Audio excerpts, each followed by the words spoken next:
Kami bersyukur Tuhan untuk sore hari ini Kau hadir di tengah-tengah kami. Bila sore hari ini Tuhan, izinkan kami berdua untuk berbagi cerita tentang perjalanan kami dengan Engkau. Roh Kudus, kuasai setiap kami sehingga supaya setiap kami sore hari ini bisa mengerti apa yang menjadi isi hati-Mu bagi setiap kami. Terima kasih Bapa, di dalam nama Yesus. Amin, amin, amin. Silahkan duduk saudara. Oke, haleluya. Ya, shalom saudara. Selamat sore semuanya, apa kabar saudara? Wow, so tidak terasa kita ada di penghujung bulan April ini, dimana kalau saudara terus hadir di tempat ini selama sepanjang bulan ini, kita berbicara tentang intimasi dalam keluarga. Minggu lalu luar biasa saudara, Pastor Monty berbicara tentang komunikasi clear.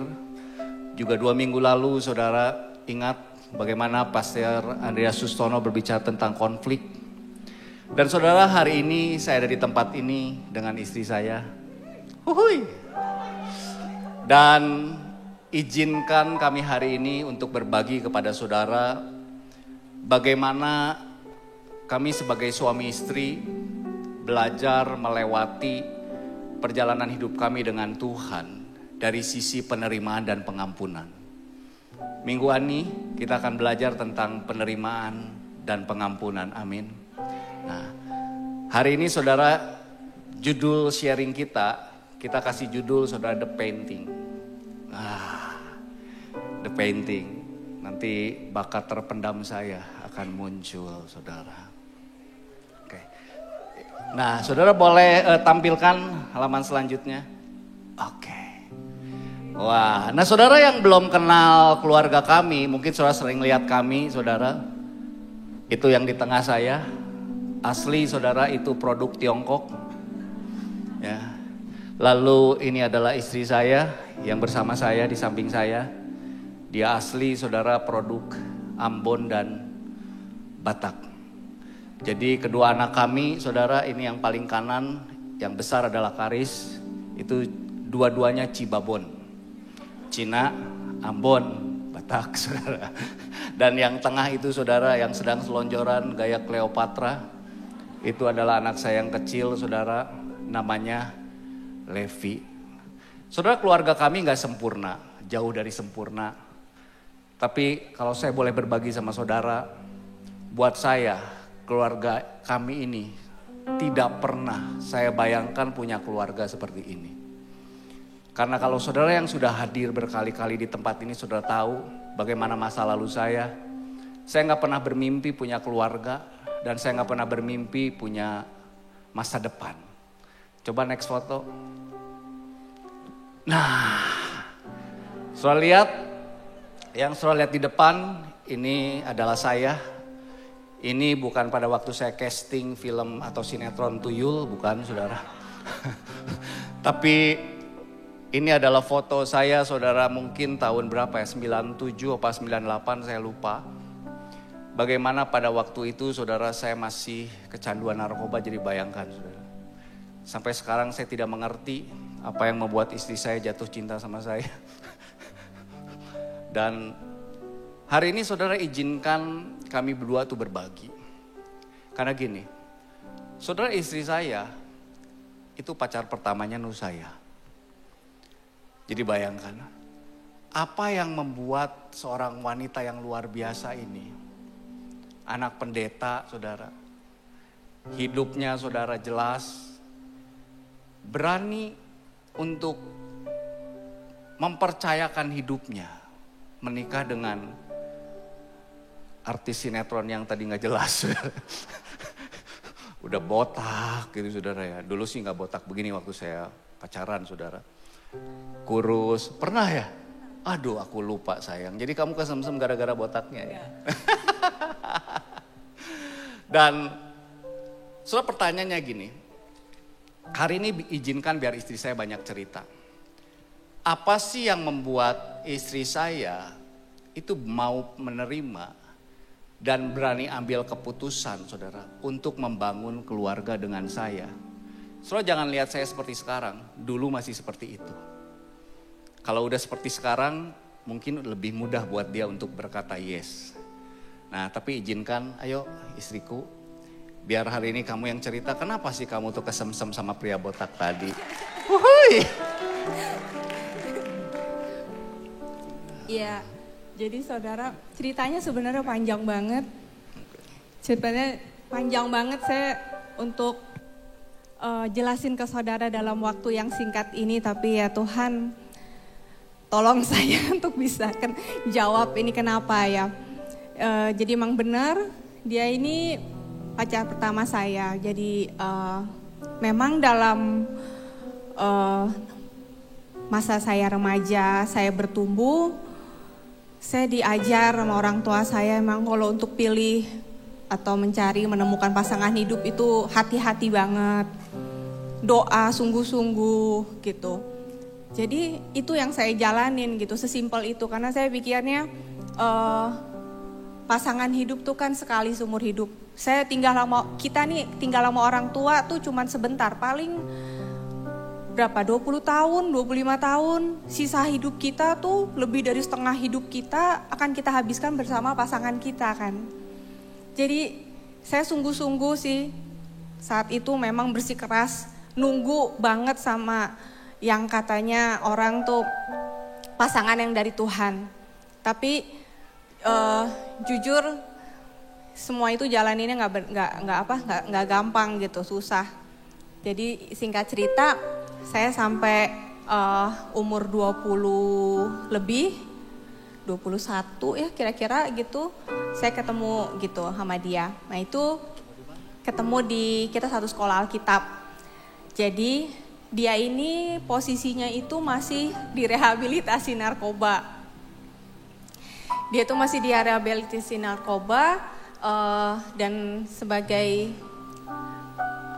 penduduk rehab itu biar nggak ada ngisi waktu, biar nggak nganggur, itu biasa mereka ngisi-ngisi kegiatan. Nah salah satunya dia pilih ke sekolah Alkitab. Ya saya sih ngerti sih dia waktu itu nggak ada tujuan, wah gue mau jadi pendeta, kagak kayak gitu. Dia cuma pengen ngisi waktu aja nih daripada nganggur di rehab gitu kan. Jadi gue bisa keluar ya masuk sekolah Alkitab, bener nggak? Ya enggak juga saudara, tampang saya kan baik ya. Betul saudara, waktu itu saya masih di rehab. Jadi memang ada waktu di rehab itu kalau ada beberapa orang yang punya panggilan Tuhan, kami disekolahkan Alkitab. Jadi saudara bayangkan, saya tuh sekolah Alkitab ditemani satu orang mentor. Jadi saya tuh tiap sekolah tuh saudara dijaga, bukan supaya ada yang ngawal, enggak, supaya enggak kabur. Karena apa, kejadiannya banyak orang tuh saudara di rehab sekolah kita pada kabur. Jadi saya dijagain, di mana mentornya juga sama-sama tuh sekolah. Dan di sekolah itulah saudara, saya ketemu dengan wanita yang luar biasa ini saudara. Sandra nih paling keras. Nah, jadi singkat cerita gini ya saudara, waktu itu di sekolah Alkitab itu tuh saya udah tahu lama gitu, kita tuh satu kelas. Saya udah tahu gitu dia ini ya, jadi tuh dari rehab itu ada sekitar 5 orang yang masuk ke sekolah Alkitab kita gitu, Alkitab kami.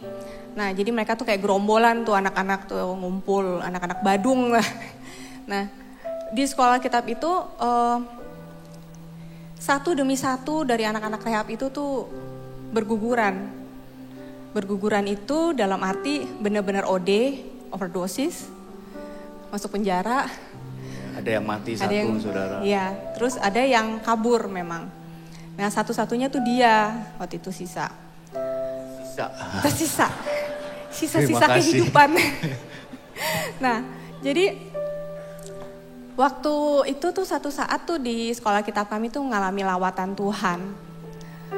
Ya saya sih berteman sama dia gitu, maksudnya kita anak-anak semua itu sekolah kita berteman aja, asik-asik aja biasa gitu.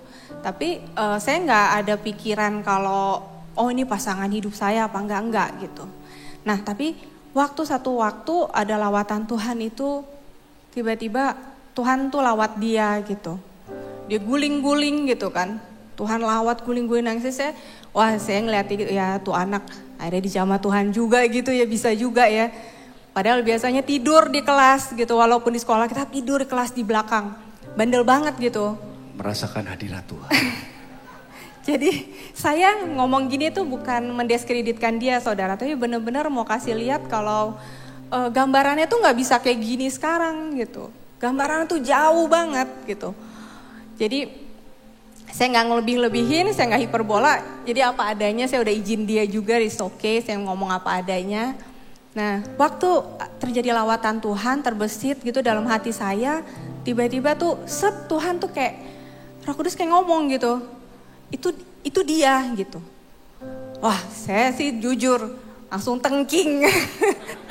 Darah Yesus. Jangan yang model gini, udah ditunggu bener-bener bertahun-tahun, kok dapetnya kayak begini gitu kan. Aduh Tuhan. Terima kasih. Saya udah, ya bener-bener gitu loh, saudara bener loh. Saya tuh tanya gitu sama Tuhan, Tuhan udah tunggu udah bener-bener, masa disodorinnya model kayak begini gitu kan. Kalau di sekolah Alkitab gitu Tuhan mau sodorin, maksudnya Tuhan mau nampakin sama saya calon pasangan hidup tuh ya mbok ya mimpin doa di depan, yang WL kayak yang udah pelayanan. Lah ini anak kayak gini udah pengangguran gak jelas gitu kan. Tapi saya bisa nyanyi saudara. Jadi titik itu saudara saya gak berani ya secara manusia kayaknya pengen nengking gitu kan. Tapi udah let it go saya biarin aja lewat gitu. Akhirnya pokoknya hari demi hari lewat gitu. Hati saya seperti diteguhkan. Ya udah, itu ceritanya panjang. Akhirnya gimana saya nerima dia nih. Posisinya waktu itu walaupun sudah di sekolah Alkitab tapi masih asal. Asal tuh apa? Kayak nggak di situ gitu loh. Kayak nggak bener-bener ya cuman ada di sekolah Alkitab aja. Saya minta tanda gitu sama Tuhan. Kalau emang dia Tuhan beri saya kekuatan, beri saya pengertian untuk saya bisa nerima dia. Saya tuh tadinya tuh pengen gini, Tuhan bikin masuk akal saya, kenapa dia? Kan pengennya manusia gitu ya, harus ada jawaban untuk pertanyaan-pertanyaan yang ada di pikiran kita gitu dong. Ini gak masuk akal gitu. Dan salah satunya itu, dia tiba-tiba tuh mengalami perubahan Tuhan. Dan saya nggak langsung iya aja sama Tuhan. Ya Tuhan tapi ya kita lihat deh gitu kan. Semuanya akhirnya singkat cerita tuh kita semakin dekat. Akhirnya kita pacaran dan kita menikah. Nah untuk menerima sosok ini, makhluk ini, itu tuh susah banget saudara. Karena ekspektasi saya itu jauh banget. Yang kedua itu saya ngarepinnya tuh dapetnya gini. Nah tapi waktu saya mulai menerima dia, saya mulai tanya sama Tuhan bagaimana kan yang tadi itu. Tuhan masuk pikiran saya dong, beri saya pengertian dong. Alasannya apa gitu, saya ini mau terima dia gitu loh. Karena saya mau taat gitu, apa yang saya rasa saya terima dari Tuhan gitu kan. Akhirnya Tuhan tuh ngomong gini,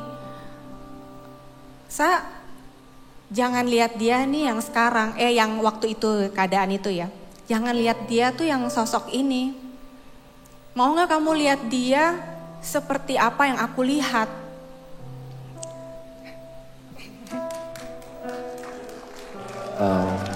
Haleluya saudara. Ternyata begitu dong, kamu lihat saya sekarang ya. Ya jadi itu kata-kata simpel kan, kita tuh sering kan ada lagu, ada kata-kata I wanna pray like you pray, I wanna see like what you see God gitu kan. Tapi hal itu di dalam unsur untuk penerimaan tuh gak gampang. Mau melihat dia yang hancur gitu untuk saya bawa masuk ke dalam kehidupan saya. Ini gak cuma jadi temen kan. Ini kan mau saya bawa masuk dalam kehidupan saya, dalam keluarga saya gitu. Itu bagaimana gitu. Saya pengennya dia udah jadi baru saya terima. Kita kan maunya gitu ya. Udah jadi, udah sukses, udah punya rumah, udah mapan gitu. Kalau orang dunia udah punya kerjaan minimal, kita bisa terima. Tapi keadaannya tuh gak seperti itu waktu itu. Jadi waktu Tuhan bilang kayak gitu, lihat dia seperti aku melihat dia. Bisa gak kamu mengasihi dia seperti aku mengasihinya? Saya bilang berat Tuhan, saya gak tahu saya bisa sanggup apa enggak. Tapi waktu itu saya gak mau debat, saya mau taat Tuhan. Sisanya terserah Tuhan. Karena saya percaya kalau Tuhan bilang ini yang terbaik, so let it be gitu. Saudara, proses penerimaan saya tahu buat istri saya gak mudah. Apalagi saudara pada waktu semakin mendekati pernikahan, kita akan banyak ngobrol saudara. Yeah. Wah, di situ saya buka-bukaan saudara. Ternyata jangan tertipu dengan orang yang tampangnya baik ini saudara. Yang saudara tahu itu baru sepersekian gunung es yang dari dalamnya. Jadi waktu sebelum menikah saudara, kami mulai lebih banyak ngobrol. Nah coba istri saya bisa cerita. Jadi itu banyak ngobrol, kita makin terbuka supaya kesannya gini loh. Ya kita kawin nih, saya kawin nih, bahasa saya gak mau beli kucing dalam karung kan. Ternyata isinya kucing garong. Ternyata isinya bukan kucing, saudara Frenchie.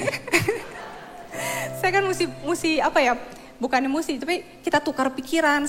Saya mau tahu semuanya sebelum saya komitmen lebih jauh lagi kan. Jadi waktu saya tahu, ya narkoba, dia hidup bebas, bla bla bla bla.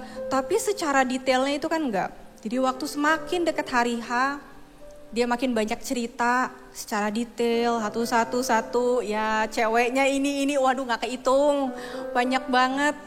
Dan segala macam hal yang dia lakukan, itu tiba-tiba itu 1 minggu, kita sering ngobrol gitu, jadi maksudnya tuh mendekati hari H sampai akhirnya 1 minggu sebelum hari H, itu tiba-tiba saya udah gak tahu karena pressure, tambah-tambah karena begitu banyak informasi yang saya terima dari dia, saya tuh kayak enek mual gitu. Saking mendengar dosanya, kejelekannya tuh saya bener-bener enek kayak pengen muntah. Itu bener-bener baru sekali seumur hidup ya, saya tuh biasa dengar ya kesalahan orang, dosa orang apa. Tapi baru dia saat itu waktu cerita berbagai macam itu, saya langsung bener-bener pengen muntah. Saking eneknya saya muntah, saya bilang, Tuhan saya gak kuat nih. Saya gak kuat nih nerima yang model kayak gini. Istilahnya sebegajulannya gue gak sampai kayak begini-gini amat deh. Gue gak kuat nih terima sosok yang gini. Akhirnya kita tuh tadi hampir, udah deh seminggu kita batal deh. Tapi akhirnya ya puji Tuhan, akhirnya kita reda gitu. Ya saya doa lagi tanya sama Tuhan. Saya jadikan Tuhan itu gini loh saudara. Kalau kita kan pernah dengar, He's a wonderful counselor.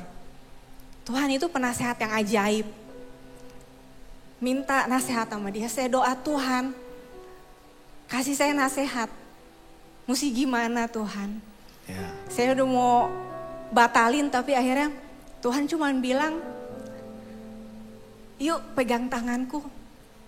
Akhirnya saya pegang, oke Tuhan. Saya mau jalan lagi sama Tuhan, saya mau jadi bagian dari perubahan yang dia alami untuk kehidupan kita berdua gitu. Akhirnya kita menikah.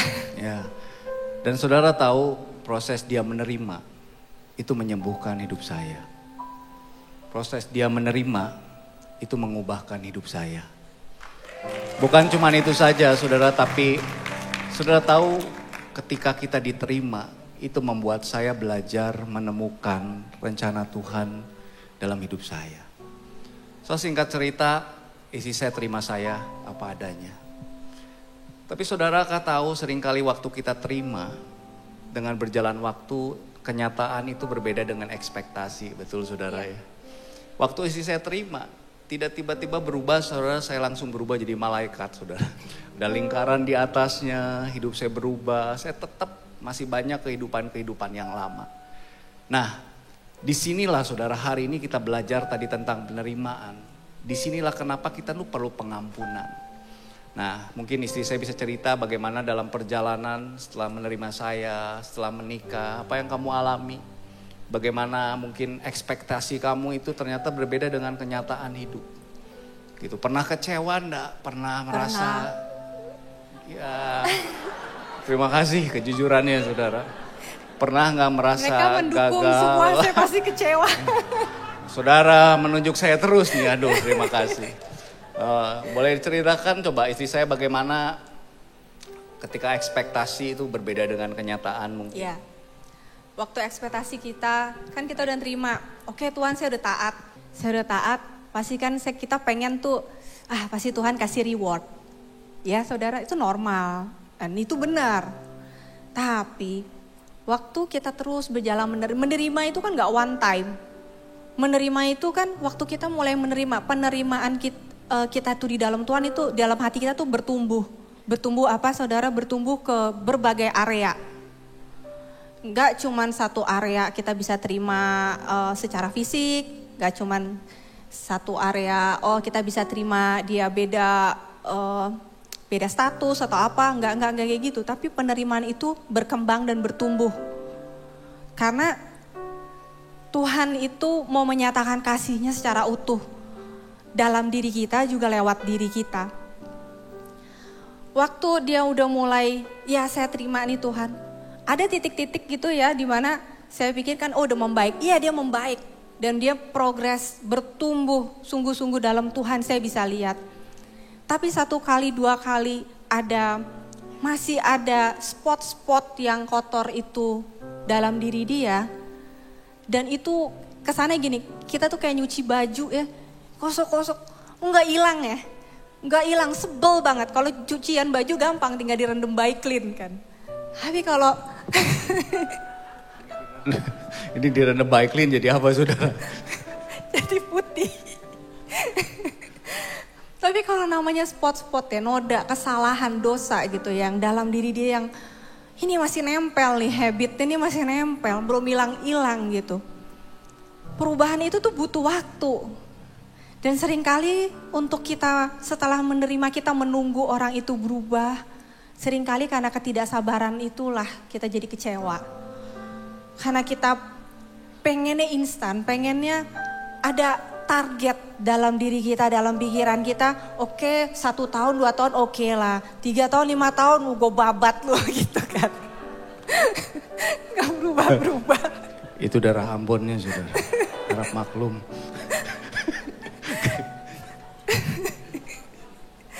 Jadi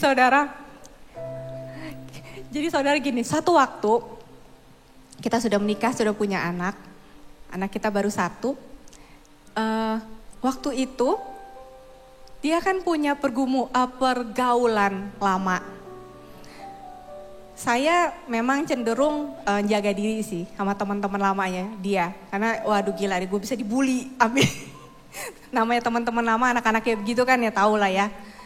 Nah dia punya pergaulan kayak gitu yang seperti percakapannya itu tuh nggak ada boundariesnya gitu, nggak ada batasannya gitu. Nah sedangkan waktu itu kami sudah menikah, dia sudah melayani, mulai jadi hamba Tuhan. Waktu dia terbuka semuanya sama saya boleh buka HP dia, dia terbuka semua. Jadi saya bisa lihat dianya santai karena dia pikir dari kehidupan lama dia kayak begitu tuh normal, wajar. Orang ngobrol kayak begini mau vulgar mau apa itu wajar untuk dia. Tapi untuk saya melihat kayak gitu untuk orang yang normal lihat kayak gitu tuh it's not normal, gile lu gitu kan. Gile cuy. Jadi tuh saya marah besar saudara waktu itu. Saya marah besar, dia kayak bingung apa masalahnya gitu kan. Padahal itu masalah besar banget gitu karena vulgar dan nggak ada pada tempatnya untuk seperti itu bergaul dan bercakap-cakap. Nah saudara di titik itu saya pernah sampai di situ tuh saya tuh udah deh. Kayaknya saya ini udah banyak banget maafin dia gitu tapi nih gila deh udah. Saya udah pikir tuh udah kecewa udah cukup gitu. Akhirnya saya marah waktu itu. Saya marah. Kalau saya marah tuh saya bad temper memang. Cuma kalau saya marah diem itu masih kalau saya marah ngomong keras apa gimana tuh sebenarnya masih mending sih. Cuman yang kamu nggak tahu waktu saya marah itu saya ambil sikat gigi kamu, saya pakai untuk sikat sepatu. Aduh, haleluya Tuhan. Tuhan baik, masih hidup saya saudara. Jangankan sepatu disikat. Haleluya. Saking saya marah, saya kesel sama dia. Saya ambil tuh sikat gigi dia. Sikat sepatu, sikat WC, sikat kamar mandi. Untung saya nggak pernah sikat gigi ya saudara. Jadi puji Tuhan, selamat. Intinya tuh saya tuh untuk melampiaskan gitu, saya kesel gitu sama dia gitu kan. Tapi akhirnya dia tuh minta ampun sih sama saya. Dia minta ampun. tapi saat kamu nggak tahu kan tuh sikat gigi yang mana. Nggak tahu saudara. Jadi saudara, istri saya tuh berkali-kali saya bikin salah. Istri saya tuh mengampuni. Nah saudara, untuk memudahkan ini, kami membawa sebuah ilustrasi, boleh dinaikkan. Itu ada sebuah kanvas lukisan saudara. Saudara, penerimaan itu tidak bisa dilepaskan dengan namanya pengampunan. Itu seperti koin yang ada dua sisi. Nah, saudara, yang ditulis di lukisan itu adalah manusia lama saya. Waktu istri saya melihat manusia lama saya yang egois, cemburuan, sinis, kasar, semua toksik. Istri saya saudara, karena anugerah Tuhan, dia tuh mau terima. Seperti lukisan ini, dia terima, pegang. Tapi tahukah saudara, meskipun lukisan ini sudah diterima, manusia lama saya itu masih ada. Tadi sudah dengar ceritanya. Itu tidak bisa hilang dengan tiba-tiba. Itu perlu proses. Oleh karena itu, menerima saja tidak cukup saudara, tapi perlu satu hal, yaitu namanya pengampunan. Nah saudara, silahkan isi saya. Pengampunan itu seperti apa? Pengampunan ini seperti ini saudara. Ketika saudara mengampuni, itu seperti manusia lama. Sekali saudara mengampuni, itu mulai saudara. Mulai gak kelihatan. Mata keranjangnya mulai gak kelihatan saudara. Sinisnya mulai buram. Masih kelihatan gak? Masih. Tapi saudara tahu, kebanyakan kita ketika kita sekali dua kali mengampuni, kita berharap sekali dua kali mengampuni hidup orang itu berubah. Suami kita berubah, istri kita berubah, anak kita berubah. Tapi gak bisa saudara, cuman sekali dua kali. Makanya firman Tuhan katakan, berapa kali Tuhan aku harus mengampuni? 70 kali 7 firman Tuhan katakan. Artinya apa? Tidak ada batasnya. Kenapa tidak ada batasnya? Karena seperti ini saudara. Waktu saudara terus mengampuni suamimu yang menyakitkan, saudara terus mengampuni anakmu yang toksik, saudara terus mengampuni saudara istrimu yang kasar, saudara tahu gak? Itu seperti ini. Saudara sedang terus menutup.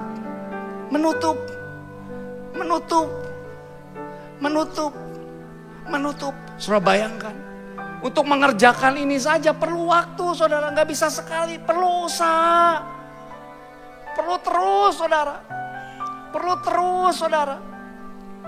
Oleh karena itu saudara, firman Tuhan katakan saudara, dalam 1 Petrus 4, kasihilah sungguh-sungguh seseorang akan yang lain, sebab kasih menutupi banyak dosa.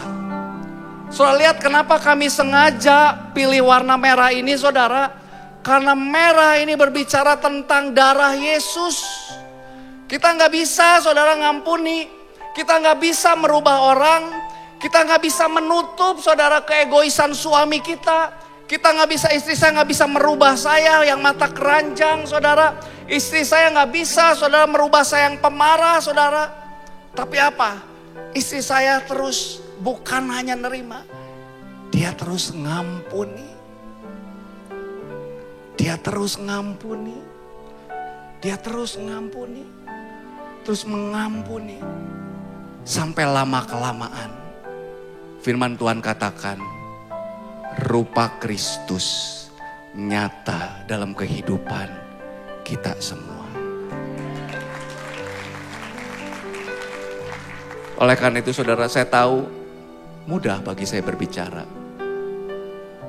Tapi saudara, untuk menjalani itu gak mudah, betul saudara? Berapa banyak saudara mengampuni papamu, kamu terima papamu, tapi kamu tetap, papamu ngulangi kesalahan lagi, dia nyakiti kamu lagi. Kamu terima lagi, kamu ampuni lagi, papamu lakukan lagi, suamimu lakukan lagi, istrimu lakukan lagi. Jangan berhenti saudara, jangan berhenti terus seperti istri saya, dia terus saudara, dia terus, dia terus, dia terus. Dan saudara, pada akhirnya lama-kelamaan, kalau ini diteruskan sudah sampai habis berbotol-botol, tulisan ini tidak kelihatan. Karena pada ujungnya yang harus kelihatan dalam diri kita hanyalah Yesus. Amin. Oleh karena itu saudara, jangan nyerah.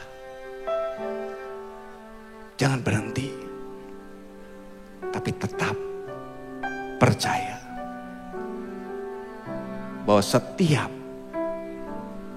pengampunan kita itu yang akan merubah kehidupan orang-orang di sekeliling kita. Amin. Jadi pulang dari tempat ini, saudara harus belajar terima dan mengampuni. Amin. Saya undang pemain musik. Saya sangat diberkati tadi ketika pre-service saudara, lagu ini. Silakan Pipo. Hidupku menggenapi firman-Mu. Amin Tuhan. Tanda mujizat sertai tiap langkahku. Kau bersamaku di dalamku, jadi bukti kebesaran-Mu. Hidupku menggenapi firman-Mu. Tanda mujizat sertai tiap langkahku. Kau bersamaku di dalamku, jadi bukti kebesaran-Mu. Hidupku ya Tuhan. Hidupku menggenapi firman-Mu. Tanda mujizat sertai tiap langkahku. Kau bersamaku di dalamku, jadi bukti kebesaran-Mu. Saudara bangkit berdiri yuk.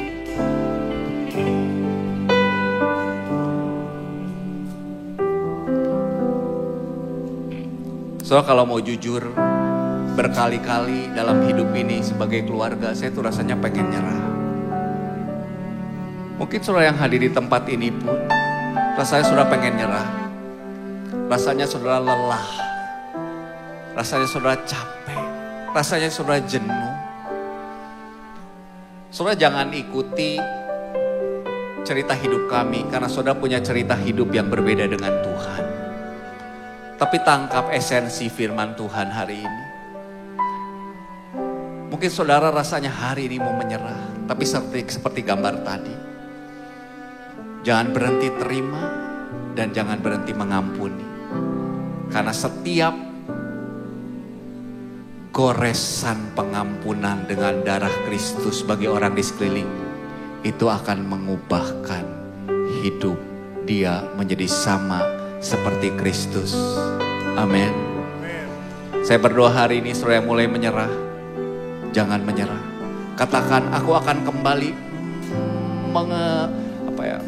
menggerakkan kuas kepada pasanganku, kepada orang tuaku, kepada suamiku.